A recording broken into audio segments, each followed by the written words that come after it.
కీర్తన గ్రంథం 136 అధ్యాయము 1 నుంచి 4 వరకు. యెహోవా దయాళుడు, ఆయనకు కృతజ్ఞతాస్తుతులు చెల్లించుడి. ఆయన కృప నిరంతరముండును. దేవదేవునికి కృతజ్ఞతాస్తుతులు చెల్లించుడి. ఆయన కృప నిరంతరముండును. ప్రభువులకు ప్రభువునకు కృతజ్ఞతాస్తుతులు చెల్లించుడి. ఆయన కృప నిరంతరముండును. ఆయన ఒకటే మహా ఆశ్చర్యకారములు చేయవాడు. ఆయన కృప నిరంతరముండును. దేవునికి మనము ఆయన కృపని బట్టి ఆయన మనని ఎంతగా కాపాడుతూ వచ్చినాడు ఇక్కడ కీర్తనకారుడు రాస్తున్నటువంటి మాట. కాబట్టి యెహోవా దయాళుడు, ఆయనకు కృతజ్ఞతాస్తుతులు చెల్లించుడి. ఆయన దయ, ఆయన కనికరం, ఆయన కృపని బట్టి మనని ఏం చేసినాడు? సజీవంగా కాపాడుతూ వచ్చినాడు. ఇది ఎంతో మంది ఈ లోకంలో లేనప్పటికీ కూడా ఆయన మహాప్రేమను బట్టి ఎంత అయోగ్యులమైన, ఎంత పాత్రులమైన, ఎంత నిష్ప్రయోజకులమైన మనని కూడా ప్రేమించి దేవుడు మనని సజీవ లెక్కల్లో కాపాడుతూ వచ్చినాడు. కాబట్టి అందుకే ఇందాక చెప్తూ వచ్చినాను, సజీవులే కదా నిన్ను స్తుతించి ఆరాధించి. ఎవరు ఆరాధిస్తారు? సజీవులే కదా నిన్ను స్తుతించి ఆరాధిస్తారు. కాబట్టి మనము సజీవంగా ఉన్నాం కాబట్టి దేవుడిని మనం ఏం చేయాలి? మృతులు వచ్చి ఆరాధించలేరు కదా. అంటే చనిపోయిన వారు ఆరాధిస్తారా? ఆరాధించలేరు. బ్రతికున్న మనమే దేవుని ఆరాధించబడదు. కాబట్టి ఇట్టి ధన్యత ఆ దేవదూతలకు ఇచ్చినాడు. వాళ్ళైతే పరిశుద్ధుడని ప్రతి గానముల చేత నిత్యము దేవుని ఆరాధిస్తూ వచ్చినారు. ఎందుకు ఈ ఆరాధన? ఎందుకు ఆరాధిస్తూ వచ్చినారో మనకు తెలుసు. స్తుతియాగం అర్పించువాడు నన్ను మహిమపరుస్తారు. కాబట్టి ఎవరైతే ఆయనకు స్తుతియాగం అర్పిస్తారో ఆయనను మహిమపరిచే బిడలుగా ఉంటారు. కాబట్టి ఆయనకు మహిమ తెచ్చే బిడలముగా మనం ఉండాలని దేవుడు కోరుతూ ఉంటున్నాడు. ఈ సంవత్సరం అంతట్లో మనల్ని ఎంతో కాపాడుతూ వచ్చినాడు. సంవత్సరం జనవరి నుంచి డిసెంబర్ 31 వరకు కూడా మనల్ని కాపాడినటువంటి దేవుడు. కాబట్టి అందుకే ఒక మాట ఉంది, అలా మన మీద ఆయన దృష్టి మన మీద ఉంచి మనని లక్ష్యం చేసి మనని ఇంతవరకు కాపాడుతూ వచ్చినాడు. మనకు ఎంతో మంచివారు, ఎంతో బంధువులు కావచ్చు, ఎంతో దగ్గర వాళ్ళు కావచ్చు, చాలా మంది ఈ లోకాన్ని విడిచినప్పటికి కూడా మనని కూడా ఎంతగా ప్రేమించి తన కృపలో ఇంతవరకు కాపాడుతూ వచ్చినాడు. అందును బట్టి దేవునికి ఎంతైనా వందనస్తులము. కాబట్టి ఆయన మన పట్ల చూపినటువంటి మహాప్రేమను బట్టి దేవునికి ఎంతో కృతజ్ఞతలు చెల్లించే వారముగా ఉండాలి. కాబట్టి ఆయన మనని లక్ష్యం చేసి ఆయన మనం దృష్టించినాడు కాబట్టి ఇంతవరకు మనని సజీవంగా ఉంటూ వచ్చినాం. అందుకే ఒక మాట చదువుదాం. చూడండి, ద్వితీయోపదేశకాండం 11వ అధ్యాయం 12వ వచనం. ద్వితీయోపదేశకాండం 11:12 వచనం. అది ఆకాశ వర్ష జలము త్రాగును. అది నీ దేవుడైన యెహోవా లక్ష్యపెట్టు దేశము.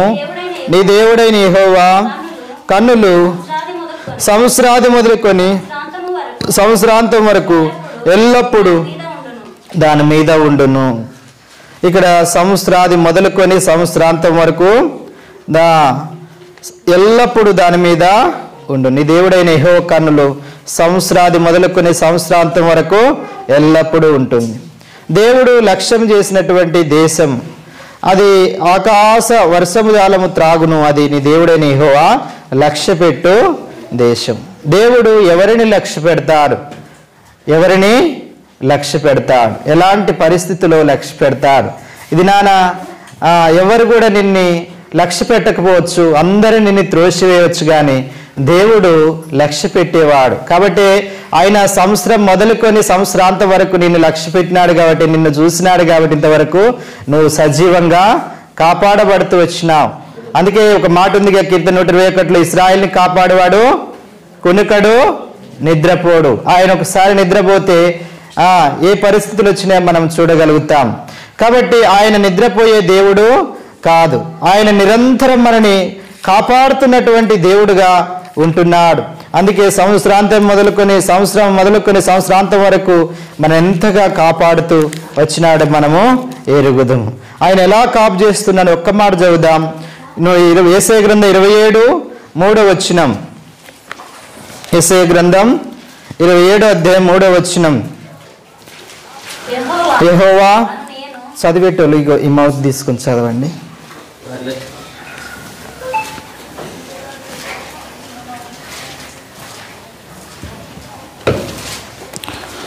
యెహోవా అను నేను దానిని కాపు చేయుచున్నాను, ప్రతి నిమిషము నేను దానిని నీరు కట్టుచున్నాను, ఎవడును దాని మీదకి రాకుండానట్లు దివారాత్రములు దాన్ని కాపాడుచున్నాను.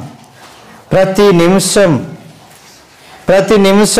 నేను దాన్ని నీరు కట్టుచున్నాను, ఎవడు దాని మీదకి రాకున్నట్లు దివారాత్రములు దాన్ని కాపాడుచున్నాను. దేవుడు ప్రతి నిమిషం ఆయన మనని నీరు కట్టి ఎవడు కూడా దాని మీదకి రాకుండానట్లు దివారాత్రములు మరి దాన్ని కాపాడే దేవుడుగా ఉంటున్నాడు. దివారాత్రములు తల్లిదండ్రులు ఎంత ప్రేమించిన పిల్లల్ని రాత్రి పడుకుంటే మనకేమైతుందో మనకు తెలుసమ్మా? తెలియదు. కానీ దేవుడు మాత్రం నిరంతరము దివారాత్రులు ఆయన కాపాడేవాడుగా ఉన్నాడు. అలా కాపాడుతూ ఉన్నాడు. ఇంతవరకు కూడా మనల్ని ఏం చేసినాడు? కాపాడినాడు. సంవత్సరం మొదలుకొని సంవత్సరాంతం వరకు మనం ఏం చేస్తున్నాడు? కాపాడుతూ వచ్చినాడు. కాపాడినాడే కాబట్టి ఇక్కడ మనం ఉన్నాం. కాబట్టి దేవుడు అంతగా మనని లక్ష్య పెట్టినాడు. మన యందు లక్ష్యం ఉంచి, మన యందు దృష్టి ఉంచి మనని ఎంతగా కాపాడుతూ వచ్చినాడు. చాలాసార్లు దేవుడు నన్ను చూడట్లేదు అనుకుంటాం. దేవుడు నన్ను చూడట్లేదు, నా పక్షాన్ని ఏం చేయట్లేదు మనం అనుకోవచ్చు. చాలా మనుషులు కూడా చాలాగా చూస్తున్నంటారు కానీ ఏమి చూడరు, వారు లక్ష్య పెట్టరు, త్రోసివేస్తారు, ఎంతో తృణీకరిస్తారు. అలాంటి ప్రజలు కూడా ఉన్నారు. అలాంటి పరిస్థితుల్లో నువ్వు ఉండవచ్చు. కానీ దేవుడు అంటున్నాడు, నేను లక్ష్య పెడుతున్నాను. కాబట్టి సంవత్సరాంతం మొదలుకునే సంవత్సరం అంతం వరకు నేను మరి దాన్ని కాపాడుతూ వచ్చినానని దేవుడు తెలియపరుస్తున్నాడు. అసలు దేవుడు దేన్ని లక్ష్య పెడతాడు? దేవుడు దేన్ని ఎవరిని లక్ష్య పెడతాడు? నిర్గమకాండం 2వ అధ్యాయము 25వ వచనం. నిర్గమకాండం 2వ అధ్యాయం 25వ వచనం. దేవుడు ఇశ్రాయేలును చూచెను, దేవుడు వారి యందు లక్ష్యముంచెను. ఎవరి యందు? ఇశ్రాయేలు యందు. కాబట్టి దేవుడు చూస్తూ వచ్చినాడు. దేవుడు ఇశ్రాయేలును చూచెను, దేవుడు వారి యందు లక్ష్యం ఉంచెను. వాళ్ళు ఏ పరిస్థితిలో ఉన్నారు అంటే 23-24 చదివితే తెలుస్తుంది. అలాగును అనేక దినములు జరిగిన మీదట ఐగుప్తు రాజు చనిపోయిను.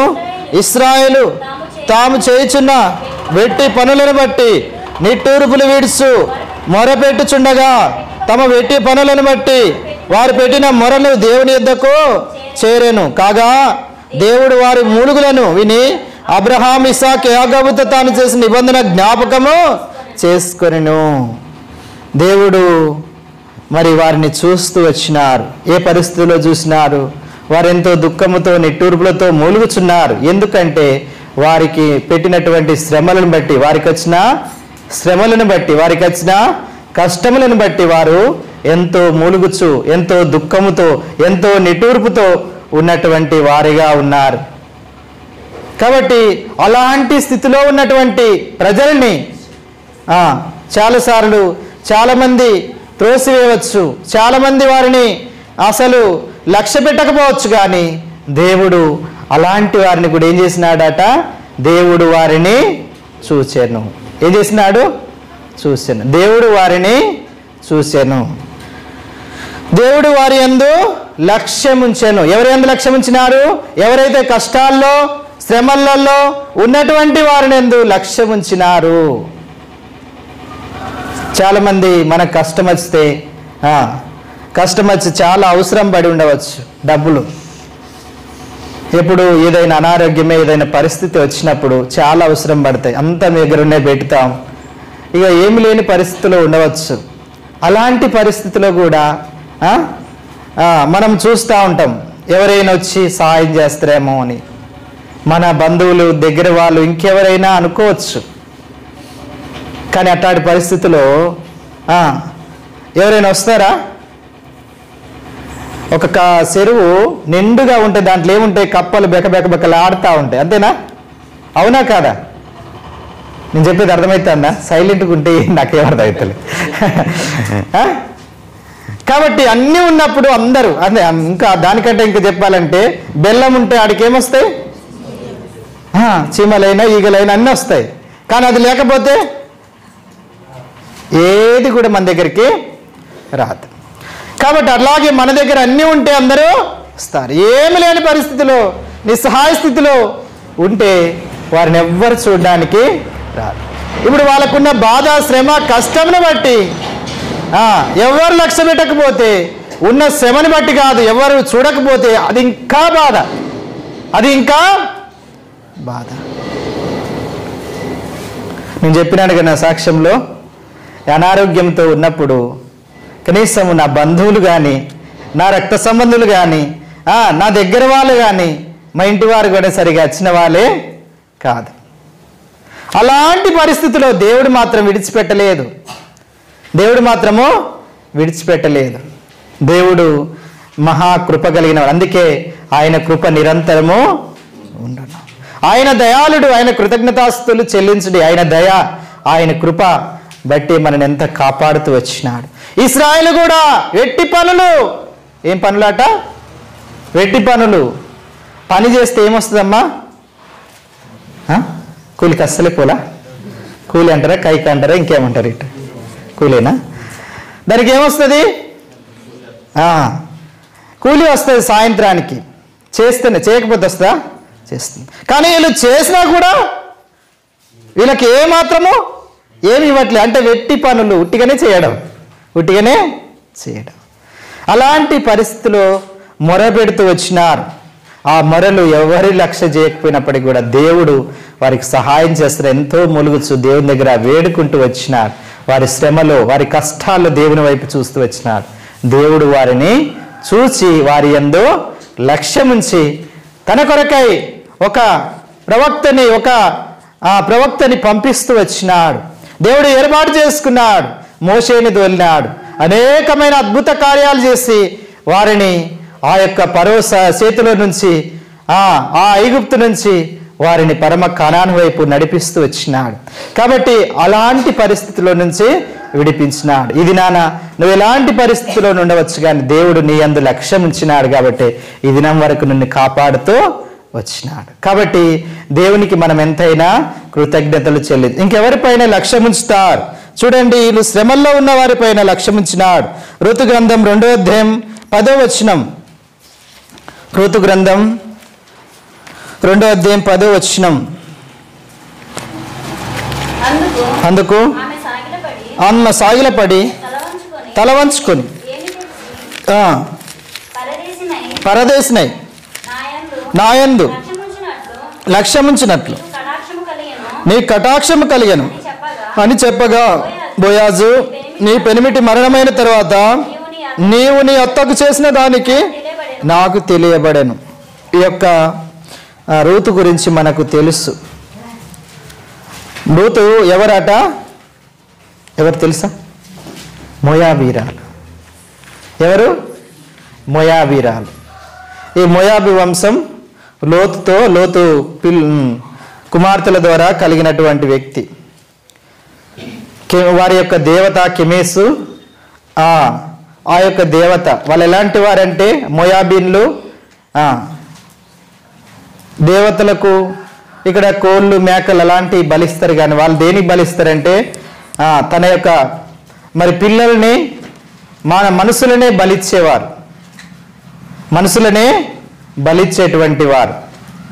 కాబట్టి అలాంటి తెగ నుంచి, అంటే వాళ్ళెంతో ఈ గ్రహారాధికులు, వారు దేవుని ఎరిగిన వారు కాదు. అలాంటి జాతుల నుంచి వచ్చినటువంటి స్త్రీ మోయాబీరాలు. కాబట్టి మోయాబీరాలు తన యొక్క అత్త నయోమి, వీళ్ళు ఆ కుమారులను చేసుకుంటే ఆ యొక్క కుమారులు ఇద్దరు కూడా చనిపోతూ వచ్చినాడు. ఈ రూతు యొక్క భర్త కూడా చనిపోతూ వచ్చినాడు. ఈమె విధవరాలుగా ఒంటరిగా ఉంటూ వచ్చింది. ఇక్కడ చెప్పిన అందుకే ఆమె సాగిలపడి తన తల వంచుకొని ఏమి తెలిసి పరదేశినైనందు లక్ష్యం ఉంచినట్లు నీ కటాక్షం కలిగినని చెప్పగా, చూస్తే ఇక్కడ ఏమి తల వంచుకొని ఏమి తెలిసి పరదేశినైనా, మనం కూడా ఈ లోకంలో పరదేశులము యాత్రికులము.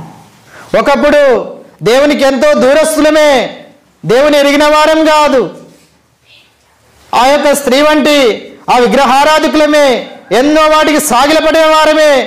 అలాంటి స్థితిలో నుంచి కూడా ఎవ్వరూ మనని కాపాడలేకపోవచ్చు, కానీ దేవుడు మన యందు లక్ష్యం ఉంచినాడు. అందుకే ఈ స్త్రీ అంటుంది, ఏమి తెలిసి పరదేశినైనందు నాందు లక్ష్యం ఉంచినావు. దేవుడు ఎవరిపైన లక్ష్యం ఉంచినాడు? ఫస్ట్ చూసినాం, శ్రమలలో కష్టాలు ఉన్న వారిపైన లక్ష్యం ఉంచి వారిని కాపాడుతూ విడిపిస్తూ వచ్చినాడు. ఈ స్త్రీ ఆమె ఎలాంటి ఒక తోడు లేదు, మరి ఎడారి వంటి ఒక అలాంటి బ్రతుకులో ఉన్నటువంటి స్త్రీ తనకు అలాంటి పరిస్థితుల్లో తన స్వదేశంలో కాదు పరదేశంలో ఉంటూ వచ్చింది. పరదేశినైన నా యందు లక్ష్యం ఉంచినట్టు నీ కటాక్షం కలిగినని చెప్పగా, దేవుడు మరి ఇలాంటి స్త్రీ పైన బోయాజు కటాక్షము చూస్తూ వచ్చినాడు. దేవుడు కూడా నిన్ను నన్ను కూడా ఇలాంటి స్థితిలో పరదేశులమైన మనని దేవుడు లక్ష్యం ఉంచినాడు కాబట్టి మనని కూడా ఆ స్థితిలో నుంచి రక్షిస్తూ వచ్చినాడు. ఆమె స్థితి మారిపోతూ వచ్చింది. ఎంత మంచిగా ప్రవర్తిస్తూ వచ్చిందంటే, ఒక మాట చదువుదామా? 3వ అధ్యాయం 10వ వచనం. అతడు నా కుమారి, యెహోవా చేత నువ్వు దీవెన నొందినవాడు, కొద్దివారినే గాని గొప్పవారినే గాని యవనస్తులను నువ్వు ఎమ్మడింపక ఉండుట వలన నీ మునుపటి సత్ప్రవర్తన కంటే వెనుకటి సత్ప్రవర్తన, మరి మొదట ఉన్నటువంటి సత్ప్రవర్తన కంటే ఇప్పుడు ఎంతగా మంచిగా, సత్ప్రవర్తన అంటే మంచి ప్రవర్తన. కాబట్టి అలాంటి ప్రవర్తిస్తూ ఆమె జీవిస్తూ వచ్చింది. ఒకప్పుడు ఎవ్వరు తనకు తోడు లేరు. అత్తతో వచ్చింది, ముసలి ఆమెనటువంటి అత్తతో వచ్చింది, నయోమితో వచ్చింది. పరదేశితో ఎవ్వరు కూడా సొంత వాళ్ళు కానీ దగ్గర వాళ్ళు కానీ ఎవ్వరు లేరు. అలాంటి ఆ స్త్రీ పైన బోయాజు మరి కటాక్షము మరి చూయిస్తూ లక్ష్య పెడుతూ వచ్చినాడు. దేవుడు అలాంటి వారిపైన కూడా లక్ష్య పెడుతూ వచ్చినాడు. అలాంటి స్థితిలో నీవు ఉన్నప్పుడు కూడా దేవుడు మన యందు లక్ష్యం ఉంచినాడు. పరదేశులమైన మనని, యాత్రికులైన మనని దేవుడు ఎంతగా కాపాడుతూ వచ్చినాడు. సంవత్సరం అంతం మొదలుకొని సంవత్సరం వరకు మనని ఎంతగా కాపాడుతూ వచ్చినాడు. వీరిపైన కూడా లక్ష్యం ఉంచి కాపాడిన దేవుడిగా ఉంటున్నాడు. ఒకటి, ఆ యొక్క కష్టాల్లో శ్రమలో ఉన్నటువంటి ఈమెకు తోడు లేరు, ఎవరు ఆదరణ లేదు, ఎవరు పోషించేవారు, అటువంటి పరిస్థితులు ఉన్నటువంటి స్త్రీ పైన కూడా దేవుడు లక్ష్యం ఉంచినాడు. కాబట్టి ఇంకో మూడవదిగా ఎవరిపైన లక్ష్యం ఉంచినాడు? 2వ దినవృత్తాంతాలు 8వ అధ్యాయం 19వ వచనం. 2వ దినవృత్తాంతాలు 8వ అధ్యాయం 19వ వచనం.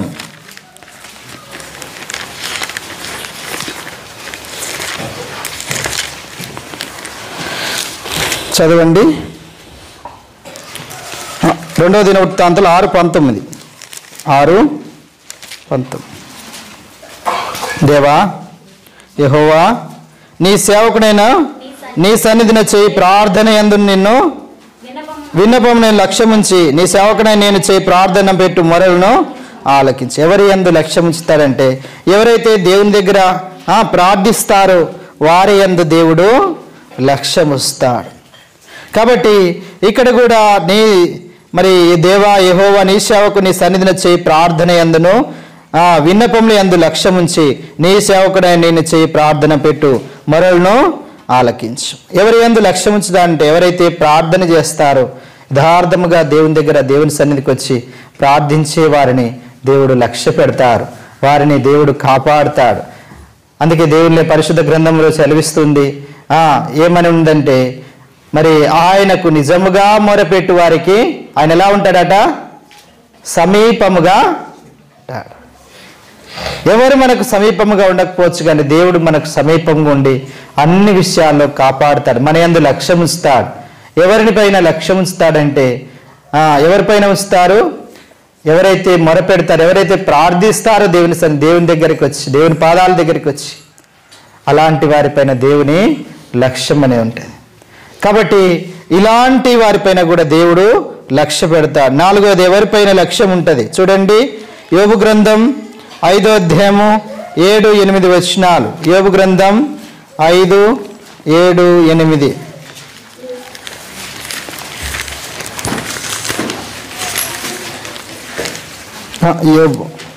చూడండి. యాకోబు 5:8-7-8. యాకోబు పేజ్ నెంబర్ 212. సహోదరులారా, ప్రభు రాకడ వరకు ఓపిక కలిగి ఉండుడి. చూడుడి, వ్యవసాయకుడు తొలకరి వర్షములు కడవరి వర్షములు సమకూడు వరకు విలువైన భూఫలమును నిమిత్తం ఓపికతో కాచుకొను, దాని కొరకు కనిపెట్టుకును కదా. ప్రభు రాక సమీపించినది గనక మీరును ఓపిక కలిగి ఉండుడి, మీ హృదయంలో స్థిరపరచుకునుడి. ఎవరైతే ప్రభు రాక కొరకు ఎదురు చూస్తూ ఓపికతో కనిపెడుతూ ఉంటారో దేవుడు అటువంటి వారిని లక్ష్య పెడతాడు. ఇంతవరకు ఎవరెవరిపైన లక్ష్యం ఉంచుతారని చెప్పినాను. ఒకరి శ్రమలలో, కష్టాలలో, బాధలలో దేవుని వైపు తిరిగే వారిపైన దేవుడు లక్ష్యం ఉంచుతాడు. 2వది పరదేశీ అయ్యుండి దేవుని సన్నిధికి, అంటే బెత్లెహేంకి వచ్చింది ఆమె. అక్కడ ఎవరుంటారు? దేవుడు ఉంటాడు. అక్కడ దేవుని బిడ్డలు ఉంటారు. వారి మధ్యలోనికి వచ్చింది. పరదేశి అయినప్పటికీ కూడా వారి మధ్యలోకి వచ్చింది. ఎంతో దీనముగా తగ్గించుకొని వారి దగ్గర సాగిలపడుతుంది. అలాంటి స్త్రీని, ఆమెకు ఎవరు ఆదరణ లేదు, ఎవరు తోడు లేరు, అలాంటి పరిస్థితిలో ఉన్నటువంటి స్త్రీ ఆశ్రయిస్తూ వచ్చింది. అందుకే దేవుని దగ్గరికి వచ్చే ఎవరిని కూడా దేవుడు త్రోసివేయడు. నా దగ్గరికి వచ్చే వారిని నేనేమాత్రమో త్రోసివేయను అని చెప్పినాడు. మనం చాలాసార్లు ఏమైనా తప్పు చేసి మన దగ్గరికి వస్తే మనం త్రోసివేస్తా అంటాం, కానీ దేవుడు త్రోసివేసాడు. అందరినీ హత్తుకుంటాడు. కాబట్టి అలాగా ఆ స్త్రీ పైన కూడా దేవుడు, ఆ పరిస్థితిలో ఉన్నటువంటి తన పైన కూడా దేవుడు లక్ష్యం ఉంచుతూ వచ్చినాడు. 3వదిగా ఎవరిపైన లక్ష్యం ఉంచుతూ వచ్చినాడు? ఎవరైతే దేవుని పాదాలు దేవుని దగ్గరికి వచ్చి యథార్థంగా ప్రార్థిస్తారో వారిపైన దేవుడు లక్ష్యం ఉంచుతాడు. అంటే దేవుడు వారిని లక్ష్యం ఉంచి వారిని చూస్తాడు, వారి పరిస్థితిని చూస్తాడు, విడిపించడానికి శక్తివంతుడు. కాబట్టి యాకోబు 5:7-8 రాయబడుతూ వచ్చింది. ఎవరైతే ప్రభు రాకడ కొరకు ఓపికతో కనిపెడుతూ ఎదురు చూస్తుంటారో వారి యందు దేవుడు లక్ష్యము ఉంచుతాడు. ఈ యొక్క సంవత్సరం అంతా కూడా దేవుడు మనపైన కూడా లక్ష్యం ఉంచినాడు. మనని కూడా ఎంతగా కాపాడుతూ వచ్చినాడు. అందుకే మనం చదువుతూ వచ్చినాం కదా, ద్వితీయోపదేశకాండం 11:12లో ఏమని చదివినాం? సంవత్సరం మొదలుకొని సంవత్సరాంతం వరకు మనని కాపాడుతూ వచ్చిన. కాబట్టి దేవుడు అలాగ మనని కాపాడి సజీవంగా మనని ఉంచుతూ వచ్చినాడు.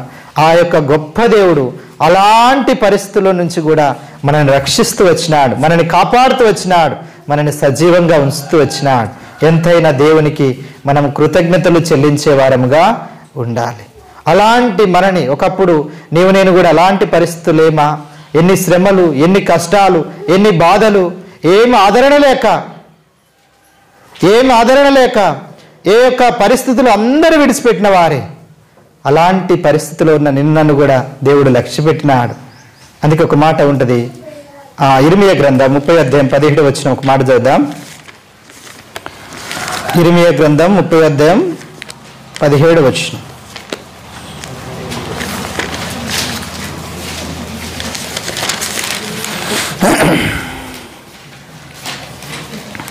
వారు ఎవరినో లక్ష్య పెట్టని సియోనా నువ్వు వెలివేయబడినదని నీకు పేరు పెట్టుచున్నాను. అయితే నేను నీకు ఆరోగ్యము కలిగజేస్తాను, నీ గాయములు మానిపెదను. ఇదే యెహోవా వాక్కు. చూడండి, ఎవ్వరు కూడా తనని లక్ష్య పెడతలేరు. ఇక్కడ చూస్తే 14-15 అడిగితే నీ స్నేహితులందరూ నిన్ను మరిచి ఉన్నారు, వారు నిన్ను గురించి విచారింపరు. నీ గాయముల చేత నువ్వు ఆవరించమేమి? నీ కలిగిన నొప్పి నివారణ కాదు, నీ పాపములా విస్తరించినను నీ దోషములను బట్టి నేను నిన్ను ఇలాగూ చేయుచున్నాను. నిన్ను మృంగువారందరూ మృంగివేయబడుదురు, నిన్ను బాధించువాడుదురు, ఎవడని తప్పకుండా చెరసునికి పోదురు.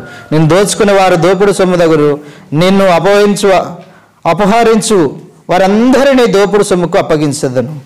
కాబట్టి ఇక్కడ చెప్తూ వచ్చినాడు, స్నేహితులు కానీ ఎవరు కూడా వారు నిన్ను గురించి విచారింప, నిన్ను మర్చిపోయినారు. ఎంతోమంది అందరూ మర్చిపోయి ఉండవచ్చు, కానీ దేవుడు అంటున్నాడు, నేను నిన్ను మరవనని. వారు ఎవ్వరూ లక్ష్య పెట్టని సియోననియు, ఎవ్వరు కూడా లక్ష్య పెట్టలేదు. అలాంటి సియోనని వెలివేయబడిన దానివన్నీ నీకు పేరు పెడుతున్నాడు. ఎవ్వరు లక్ష్య పెట్టలేదు, అందరూ వెలివేసినారు, అందరూ త్రోసివేసినారు, అందరూ కూడా దూరం అయిపోయినారు. అలాంటి దానిపైన కూడా దేవుడు లక్ష్యం ఇచ్చినాడు. అందుకే అంటున్నాడు, అయితే నేను నీకు ఆరోగ్యం కలిగి నీ గాయములు మాన్పదును. ఎన్నో గాయములు, ఎన్నో పరిస్థితులు, ఈ పరిస్థితిని బట్టి ఎంత అనారోగ్యంగా అయిపోయిందో, ఎలాంటి గాయాలు భౌతికంగా కనబడే ఒక ఆత్మకు ఎంత గాయాలు, మనసు ఎంత నొచ్చుకుంటూ వచ్చిందో. ఒక పద్యం ఉంది తెలుసా, ఇనుము ఇరగనేము ఇమ్మారు ముమ్మారు కాచి అతకవచ్చు గ్రామముగా, మనసు విరిగనేమో మరి చేర్చరాదయ విశ్వదాభిరామ వినురా. ఇనుము ఇరిగితే ఏమవుతుంది? కాచి అతికించవచ్చు, మనసు ఇరిగితే అతికించలేం. చాలాసార్లు మనసుని ఎంతోమంది ఎన్నోసార్లు మనల్ని నొప్పించవచ్చు, మనల్ని ఎన్నోసార్లు తోసివేయవచ్చు. అలాంటి స్థితిలో ఉండవచ్చు, కానీ ఆ పరిస్థితిలో ఉన్న వారిని కూడా దేవుడే నిన్ను లక్ష్య పెడుతున్నాను. ఎవ్వరు కూడా నిన్ను లక్ష్య పెట్టకపోవచ్చు, కానీ నిన్ను లక్ష్య పెడుతున్నాను. ఇటువంటి స్థితిలోనే ఉన్నటువంటి ఈ యొక్క ఇశ్రాయేలుని, ఆ యొక్క రూతుని, ఆ యొక్క ప్రార్థన చేసేవారిని, ఆ యొక్క దేవుని కొరకు ఎదురు చూసేవారిని దేవుడు లక్ష్య పెట్టినారు. వారిని కాపాడుతూ వచ్చినాడు, వారిని రక్షిస్తూ వచ్చినాడు. ఇంతవరకు మరెంతగా కాపాడుతూ వచ్చినాడు.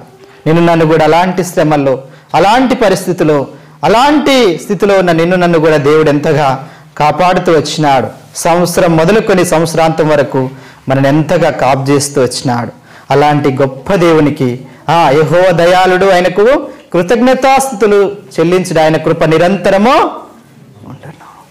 కాబట్టి ఆయనకు మనం కృతజ్ఞతలు చెల్లించే వారంగా ఉండాలి. ఆయన మనల్ని లక్ష్యం ఉంచినాడు, మనల్ని చూసినాడు, మనల్ని కాపాడుతూ వచ్చినాడు, అన్ని పరిస్థితులు గుండా మనని నడిపిస్తూ వచ్చినాడు.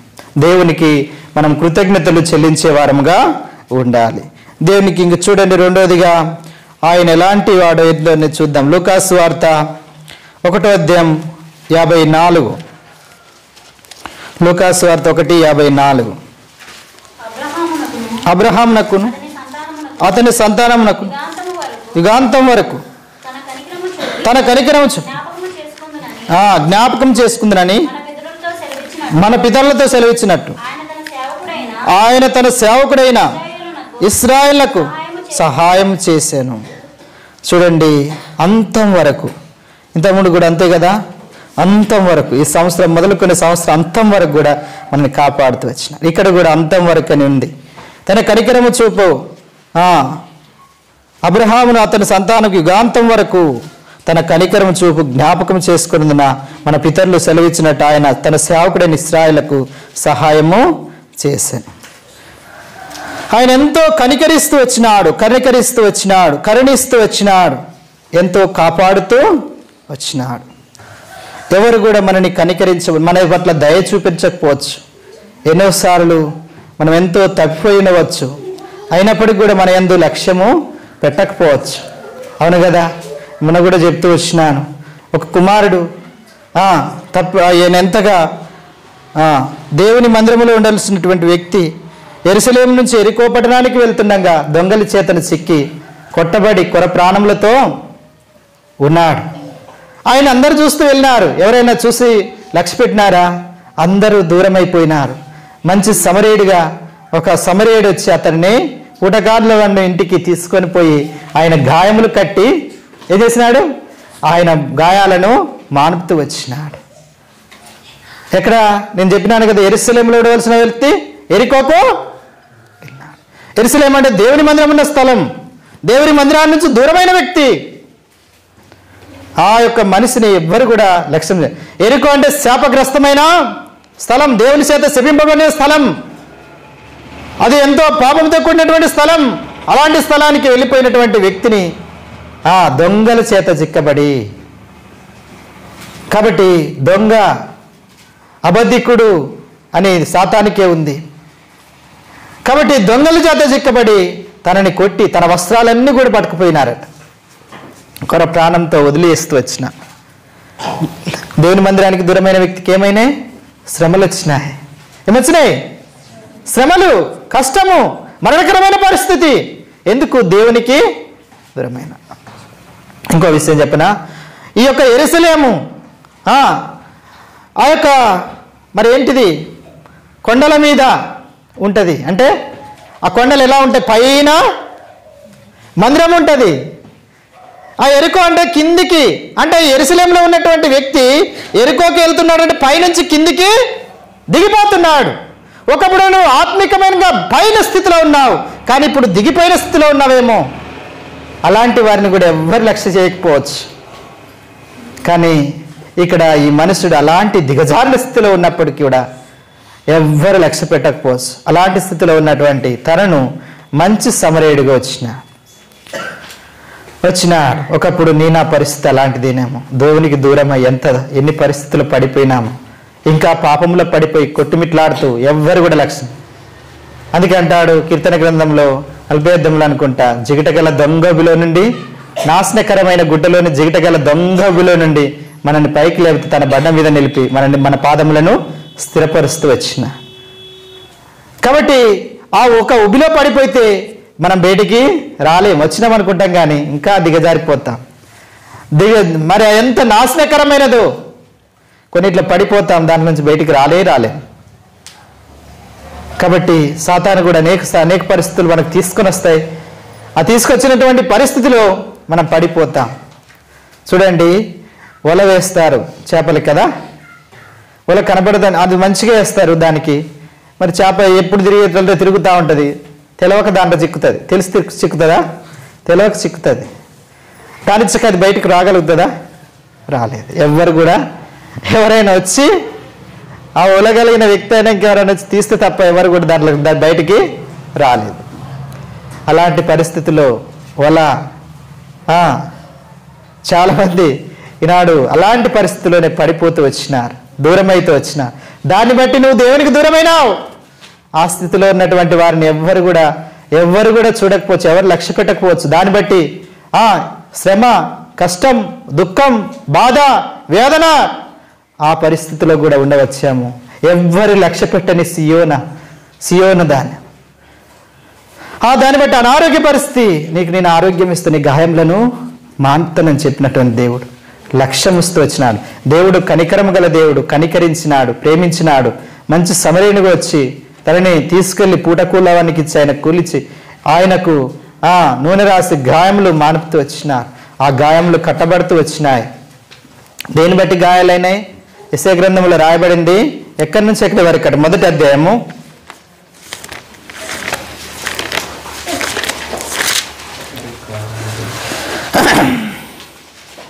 5:6 కూడా చదువుదాం. నిత్యం తిరుగుబాటు చేయొచ్చు మీరు ఎలా ఇంకా కొట్టబడుదురు. ప్రతివాడు నడినెత్తిన వ్యాధి కలిగి ఉన్నాడు, ప్రతి వాని గుండె బలహీనమైన, అరికాలు మొదలుకొని తల వరకు స్వస్థత కొంచెమైన లేదు. ఎక్కడ చూసినా గాయములు, దెబ్బలు, పచ్చిపుండ్లు, అవి పిండ బదులే తైలంతో మెత్తన చేయబడలేదు. ఇలాంటి పరిస్థితిలో ఉన్నావు. అరికాలు మొదలుకొని తల వరకు ఎక్కడ చూసినా స్వస్థత లేదు.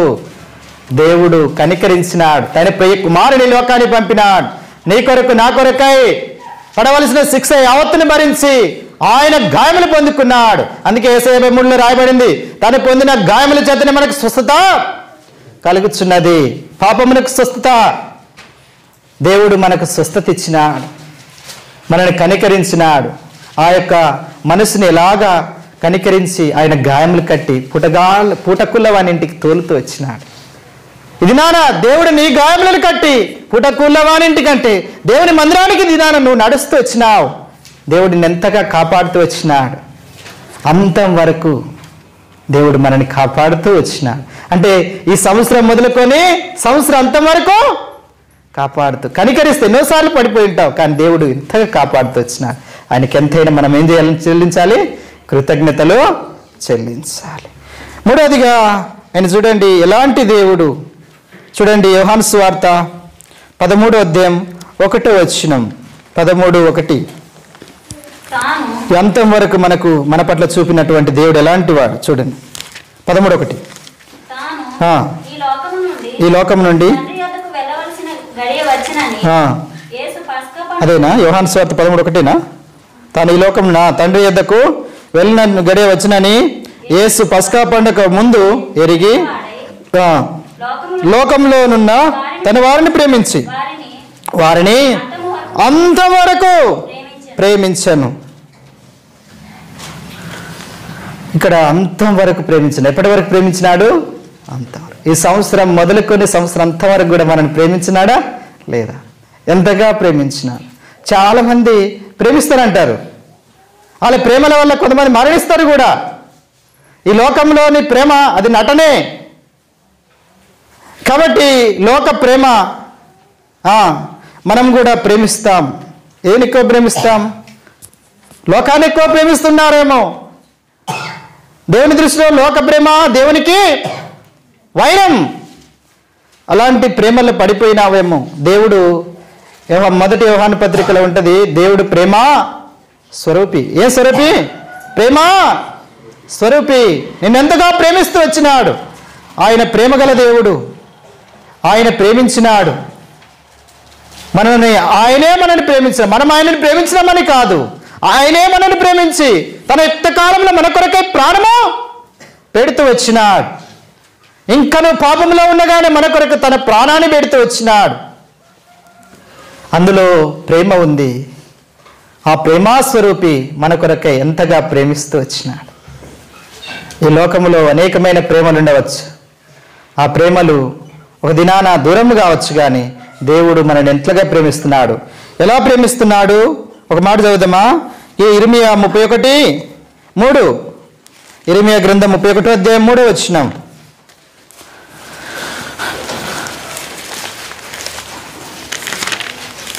చాలా కాలం క్రిందట యెహోవా నాకు ప్రత్యక్షమై ఇట్లనేను శాశ్వతమైన ప్రేమతో నిన్ను ప్రేమించున్నాను గనుక ఇడువక నీ ఎడల కృప చూపుచున్నాను. మనల్ని ప్రేమిస్తున్నాడు కాబట్టి మన ఎడల కృప చూపిస్తున్నాడు. ఇంతవరకు కాపాడుతున్నాడు. ఆయన కృప, ఆయన దయని బట్టి మనం ఇంతవరకు బ్రతుకుతూ వచ్చినాం. అందుకే అంటున్నాడు, శాశ్వతమైన ప్రేమ చేత నిన్ను. శాశ్వతం అది ఎప్పటికి కూడా అలాగే ఉండవలసిందే. శాశ్వతమైనది, అది అశాశ్వతమైనది కాదు. అటువంటి ప్రేమను మన పట్ల కనపరుస్తూ వచ్చినాడు. ఎటువంటి ప్రేమ? ఆయన మరణమయ్యేంతవంటి ప్రేమ. ఆయన మన కొరకై తన రక్తం అంటే ప్రాణం, తన ప్రాణాన్ని అర్పిస్తూ వచ్చినాడు. ఆ రక్తంలో నిన్ను నన్ను విమోచించి ఇంకనూ కూడా ఆయన శాశ్వతమైన ప్రేమ చేత మనల్ని ప్రేమిస్తున్నాడు. ఇడొక మన ఎడల కృప చూపిస్తున్నాడు. అంతం వరకు ప్రేమిస్తానని చెప్పిన దేవుడు. చూడండి, సంవత్సరం మొదలుకొని సంవత్సరం అంతం వరకు కూడా మనని ప్రేమిస్తూ ఉన్నాడు. మన యొక్క దేవుని రాకడ పర్యంతం మనం కూడా ఆయన సన్నిధికి వెళ్ళి అంతవరకు కూడా దేవుడు ప్రేమించే దేవుడే. శాశ్వతమైన ప్రేమ. మన ప్రేమలు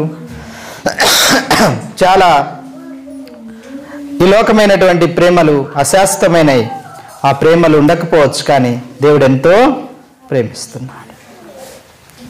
కాబట్టి ఆయన ప్రేమాస్వరూపి మనల్ని ఎంతగా ప్రేమిస్తూ వచ్చినాడు.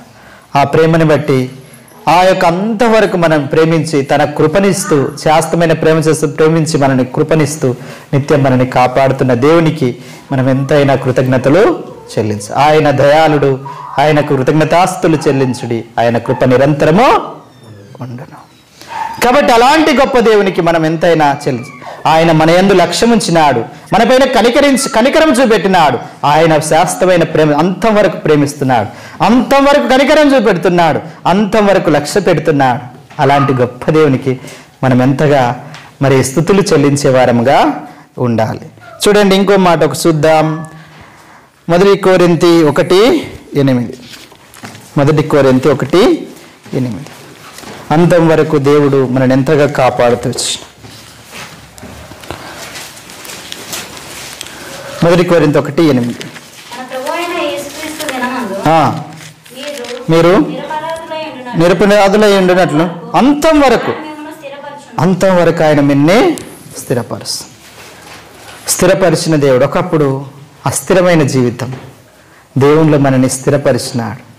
ఒక మాట ఎవరంటే యెహోషువ కూడా చెప్తాడు. 20వ అధ్యాయం దినవృత్తాంతాలు, మొదటి దినవృత్తాంతాలు 20వ అధ్యాయం అనుకుంటా, 2వ దినవృత్తాలు చూద్దాం. 2వ దినవృత్తాంతం 20వ అధ్యాయము 20వ వచనం. అంతటా వారు ఉదయం లేచి తెకోవలోనికి పోయిరి. వారు పోచుండగా యెహోషాపాతు నిలబడి, విధవారులారా, యెరూషలేము కాపురస్తులారా, నా మాట వినుడి, మీ దేవుడిని యెహోవాను నమ్ముకొనుడి, అప్పుడు మీరు దేవుని ఎవరైతే నమ్ముకుంటా వారిని స్థిరపరుస్తాడు. ఒకప్పుడు అస్థిరమైన జీవితం అంటే ఒక్కడ నిలకడలేని జీవితం, అటు ఇటు పోతున్నటువంటి పరిస్థితి. ఎటెటు వెళ్ళినామో తెలియదు, ఎక్కడెక్కడికి సాగిలపడినామో తెలియదు, ఎక్కడ ఏడ మునిగినామో తెలియదు, ఎక్కడ లేచినామో తెలియదు. అలాంటి స్థితిలో నుంచి దేవుడు నిన్ను నన్ను కూడా రక్షిస్తూ వచ్చినాడు, మనని స్థిరపరుస్తూ వచ్చినాడు. స్థిరపరిచినటువంటి దేవుడు ఎంతగా మనని స్థిరపరుస్తూ వచ్చినాడు. దేవునిలో ఇక్కడ మాట రాయబడుతూ వచ్చింది, యెహోవాని నమ్ముకున్నాడు, అప్పుడు మీరు స్థిరపరుస్తారు. నీవే వ్యక్తిగతంగా కుటుంబంగానే స్థిరపరిచే దేవుడుగా ఉంటున్నాడు. కాబట్టి అలాంటి స్థిరపరిచే దేవుని అంతవరకు, ఇప్పటివరకు ఈ సంవత్సరం అంతవరకు, ఇంకా ప్రభు రాకడ వరకు కూడా ఆయన మన స్థిరపరిచే దేవుడుగా ఉన్నాడు. కాబట్టి అందుకే నా పాదములు నా బండ మీద స్థిరపరిచినానని చెప్పిన దేవుడు. ఆ బండ ఎవరు? కొరింథీయులు రాయబడింది, ఆ బండ క్రీస్తే. అందుకే ఆయన ఎంతగా స్థిరపరుస్తూ వచ్చినాడు. ఈ సంఘంలో నిన్ను స్థిరపరుస్తూ వచ్చినాడు దేవుడు, నిన్ను చేరుస్తూ వచ్చినాడు. ఆయన స్థిరత్వం ఇచ్చినటువంటి సంఘం, ఆ సంఘంలో చేరుస్తూ వచ్చినాడు దేవుడు. అంతం వరకు నిన్ను స్థిరపరిచే దేవుడుగా ఉన్నాడు. ఒక మాట చదువుదాం, చదివి ఆరాధనలోనికి వెళ్దాం. 2వ తెస్సలోనికి రాసిన పత్రిక 3వ అధ్యాయం 3వ వచనం. 2వ తెస్సలోనికి రాసిన పత్రిక 3:3. అయితే ప్రభు నమ్మదగిన వాడు, వారు మిమ్మను స్థిరపరిచి దుష్టత్వం నుండి కాపాడును. ప్రభు నమ్మదగినవాడు, ప్రభు నమ్మదగినవాడు. ఆయన దుష్టత్వం నుంచి తొలగించి మనని ఎంతగా కాపాడే దేవుడుగా ఉంటున్నాడు. అయితే ప్రభు నమ్మదగినవాడు, ఆయన మిమ్మల్ని స్థిరపరిచి దుష్టత్వము నుండి కాపాడు. దేవుడు ఎంతైనా నమ్మదగిన దేవుడిగా ఉంటూ వచ్చినాడు. కాబట్టి ఆయన మిమ్మల్ని స్థిరపరిచి దుష్టత్వం నుండి కాపాడుతూ వచ్చినాడు. కాబట్టి దుష్టుడి నుండి దేవుడు మనని ఎంతగా కాపాడుతూ వచ్చినాడు, మనని స్థిరపరుస్తూ వచ్చినాడు. ఆ దుష్టుని ద్వారా మనకు ఒకప్పుడు స్థిరత్వం లేదు, నిలకడ లేదు. దుష్టుడు సాతాను తెలుసు కదా, ఒక మాట చెప్తాడు. ఏ మాట అంటే యోబు గ్రంథంలో చెప్తాడు, నువ్వు ఎక్కడి నుంచి వచ్చినావని దేవుడు అడుగు. దేవుని సముఖానికి పోయినప్పుడు ఏమని చెప్తుంది? అటు ఇటు తిరుక్కుంటూ వచ్చినానని. ఎట్లా వచ్చినావంటే అటు ఇటు తిరుక్కుంటూ వచ్చినాను అంటే నిలకడ ఒక్కడ కాదు, ఒక స్థిరంగా రాలేదు. అటు ఇటు తిరుక్కుంటా వచ్చినాను. అటు ఇటు తిరుక్కుంటా ఒక్కడ నిలకడలేని వారు సాతాను సంబంధులే. ఒకప్పుడు నిలకడలేని స్థితి. అలాంటి స్థితిలోని దేవుడు నిన్ను నన్ను కూడా స్థిరపరిచి దేవునిలో ఉంచుతూ వచ్చిన. కాబట్టి దేవునికి ఎంతైనా కృతజ్ఞతలు చెల్లించాలి. అంతం వరకు మనని స్థిరపరిచే దేవుడు, అంతం వరకు ప్రేమ చూపెట్టే దేవుడు, అంతం వరకు కనికరించే దేవుడు, అంతవరకు లక్ష్య పెట్టే దేవుడు. ఎవరిని లక్ష్య పెట్టినాడు? శ్రమలో ఉన్నటువంటి వారిని. ఎవరిని లక్ష్య పెట్టినా? ఆదరణ లేకుంటున్నటువంటి స్త్రీని. ఎవరిని లక్ష్య పెట్టినాడు? ఎవరైతే ప్రార్థిస్తూ వచ్చినారో అటువంటి వారిని. ఎవరిపైన లక్ష్య పెడుతూ వచ్చినారు? యాకోబు 7:8 మనం చూస్తూ వచ్చినాం. ఎవరిని లక్ష్య పెట్టినాడు? ఎవరైతే ప్రభు రాకడ కొరకు ఎదురు చూసేవారు ఉన్నారో వారి పైన లక్ష్యం ఉంచినారు, వారిని చూసి కాపాడుతూ వచ్చినారు. అంతం వరకు లక్ష్య పెట్టినాడు. సంవత్సరాంతం మొదలుకొని సంవత్సరాంతం వరకు మనని లక్ష్య పెట్టిన దేవుడు. సంవత్సరాంతం మొదలుకొని సంవత్సరాంతం వరకు మనని కనికరించిన దేవుడు. సంవత్సరం మొదలుకొని సంవత్సరాంతం వరకు మనని ప్రేమించిన దేవుడు. సంవత్సరం మొదలుకొని సంవత్సరాంతం వరకు మనని స్థిరపరిచిన దేవుడు. అలాంటి గొప్ప దేవుని మనం ఏం చేయాలి? ఆరాధించాలి. దేవుడు మనని ప్రేమించి తన యొక్క ప్రియకుమారుని ఈ లోకానికి పంపి ఆయన మన కొరకై ఎంతగా మనని ప్రేమిస్తూ వచ్చినాడు. మనని కనికరం చూస్తే ఎవ్వరు కూడా మనని కనికరించలేరు. మన పైన లక్ష్యం ఉంచలేదు, కనికరించలే. ఒకప్పుడు అస్థిరమైన జీవితం. ఓ ప్రభువా, అస్థిరమైన జీవితం, అటు ఇటు కొట్లాడు తిరుగుతూ ఎంతగా పోయినాను. నన్ను ఎవరు లక్ష్య పెట్టలేదు, ఎవరు నన్ను చూడలేదు, ఎవరు నన్ను ఆదరించలేదు, ఎవరు నన్ను ఓదార్చలేదు, ఎవరు నన్ను చేరదీయలేదు. ఒకప్పుడు ఎవరు నన్ను కనికరించని పరిస్థితి, ఎవరు నన్ను ప్రేమించలేదు. కానీ ప్రేమామయుడు, దయామయుడు దేవుడు మనల్ని ప్రేమించి తన ప్రియ కుమారుని లోకానికి పంపిస్తూ వచ్చినాడు. ఆ ప్రియ కుమారుడు మన పాపముల నిమిత్తం, మన అపరాధముల నిమిత్తం, మన యొక్క సమాధానార్థమైన శిక్ష అతను ఆ కలవరసలలో భరిస్తూ వచ్చిన ఆయన మరి మన కొరకే శిక్ష యావత్తును భరించి ఆయన చూడనొల్లని వాడు స్వరూపమైన సొగసైన లేనటువంటి వాడిగా చేయబడుతూ వచ్చినాడు. ఆయన రక్తం చిందిస్తూ వచ్చినాడు. ఆయన రక్తంలో నిన్ను నన్ను కూడా విమోచించి మనని రక్షిస్తూ వచ్చినాడు. అంత మాత్రమే కాదు, మన యందు లక్ష్యం ఉంచినాడు, మనని కనికరించినాడు, మనని ప్రేమించినాడు, మనని దేవుని సన్నిధిలో, దేవుని సంఘంలో స్థిరపరిచినాడు. అంత గొప్ప దేవునికి మనం ఏం చెల్లించాలి? కృతజ్ఞతలు చెల్లించు. యెహోవా దయాళుడు, ఆయనకు కృతజ్ఞతాస్తులు చెల్లించుడి. మరొకసారి చదువుదామన్నమాట. 136వ కీర్తన.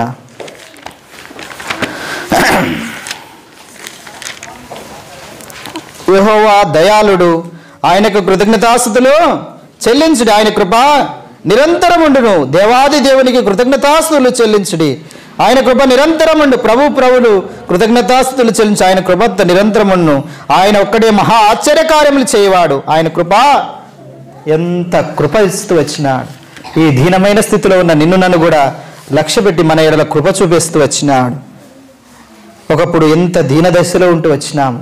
అందుకే ఆ మాట కూడా రాయబడుతూ వచ్చింది ఇదే కీర్తన మరి 23వ వచనంలో. మనం దీన దశలో ఉన్నప్పుడు ఆయన మనల్ని జ్ఞాపకం చేసుకుని ఆయన కృప నిరంతరం. మనల్ని దీన దశలో ఉన్నప్పుడు, అటువంటి పరిస్థితుల్లో ఉన్న నిన్ను నన్ను కూడా దేవుడు ఎంతగా కృపనిచ్చి కాపాడుతూ వచ్చినాడు. ఎప్పటి నుంచి ఎప్పటి వరకు?